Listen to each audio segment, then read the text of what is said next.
Imagine being one of SB19's biggest supporters in Japan, watching them perform from the audience, enjoying every second of the show, and then suddenly hearing the words, "You're going on stage." What would you do? Would you freeze? Would you panic? Or would you somehow find the courage to step onto that stage and dance beside the very artist you've been supporting? That is exactly what happened to Yuta in Tokyo during SB19's The Boys fan meet in Yokohama, Japan. And what happened after that moment may actually be even more touching than the performance itself. Because Yuta didn't simply get the chance to dance with SB19, he later revealed that one of his dreams had come true. And his emotional message to fans showed just how deep the connection between SB19, Japanese fans, and ATIN has become. So let's go back to the moment that made this Japanese SB19 supporter realize he was living a dream. Yuta had apparently been enjoying the fan meeting like any other excited fan. The atmosphere was already electric, but when SB19 began performing DUNGKA, Yuta was simply watching and enjoying the moment. He wasn't expecting to become part of the performance. Then suddenly everything changed. He was told to go on stage. And according to Yuta's own account, his excitement immediately turned into nervousness. He basically had that moment of realization.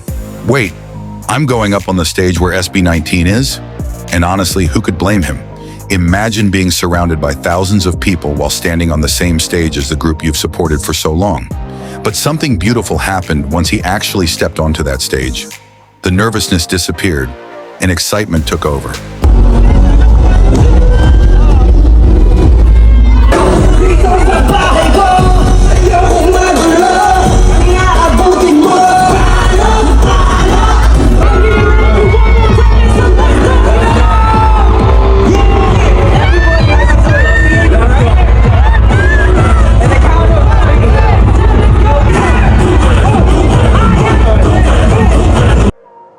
Yuta joined SB19 and danced alongside the P-pop kings, enthusiastically matching their energy.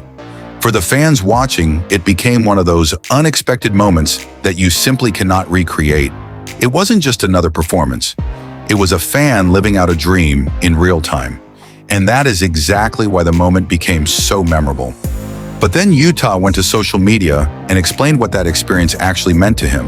His message began with something incredibly simple but powerful. He said he still couldn't believe the day it actually happened. And then he admitted something that made the story even more emotional. Maybe secretly, he had hoped that something like this would happen someday. But hoping for something and actually experiencing it are two completely different things. Yuta had watched SB19. He had supported them. He had shared his love for P-pop in the Philippines through his own content. But now, instead of simply talking about SB19 from the audience, he had actually stood on stage with them. He said, "One of my dreams came true." Think about that for a second. For SB19, it may have been one moment during a fan meeting. For Yuta, it became a memory he could potentially carry for the rest of his life. And this is where the story becomes bigger than one Japanese fan getting chosen. Because Yuta didn't just thank SB19, he also thanked ATIN.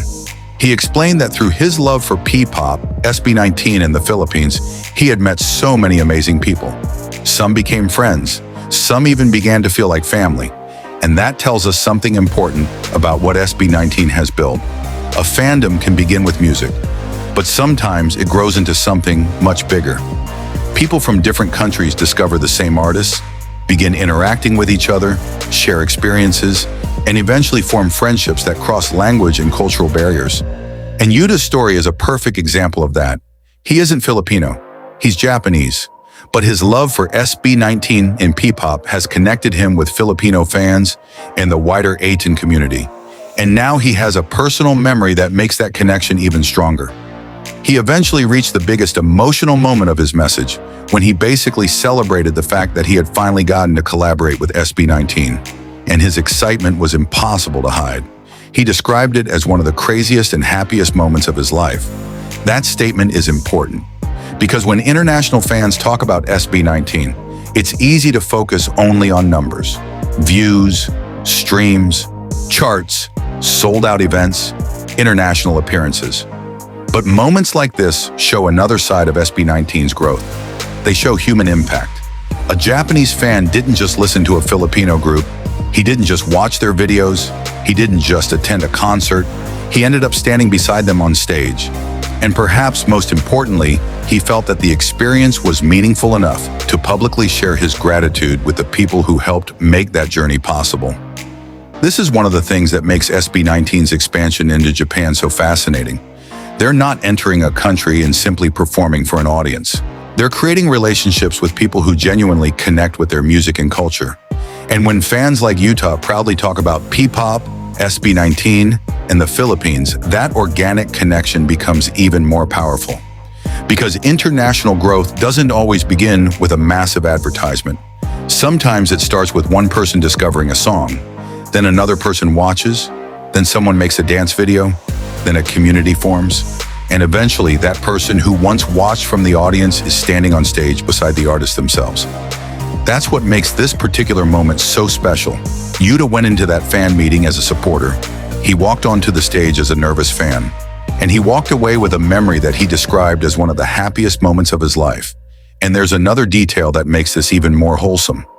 Yuta recognized that the opportunity was possible partly because this was a fan meeting rather than a conventional concert. He understood that fan meetings create a different kind of environment. They allow artists and supporters to interact in ways that aren't always possible during a normal concert. And SB19's Yokohama event gave him exactly that kind of unforgettable experience. For ATIN, this is more than just a cute story. It's another reminder that SB19's international journey isn't only about how many countries they visit. It's about what happens when they get there. Do people connect with them? Do they feel welcomed? Do fans feel seen? Do new friendships form? And most importantly, does the music create something that lasts beyond the performance? In Yuta's case, the answer seems very clear. He didn't just leave Yokohama with a video from a fan meeting. He left with a story about being unexpectedly called onto a stage, a story about nervousness turning into excitement, a story about dancing beside SB19, a story about ATIN becoming part of his journey, and a story about finally seeing one of his dreams become reality. That is the kind of moment that numbers alone cannot measure. And perhaps that's the bigger story behind SB19's growing presence in Japan. The P-pop kings aren't simply showing Japan what Filipino artists can do. They're giving international fans a reason to feel that they are part of the journey too. And if one Japanese fan can go from supporting SB19 from the audience to literally dancing beside them on stage, who knows how many more stories like Yuta's are still waiting to happen? Because this may only be the beginning. So ATIN, what do you think about Yuta's incredible SB19 experience?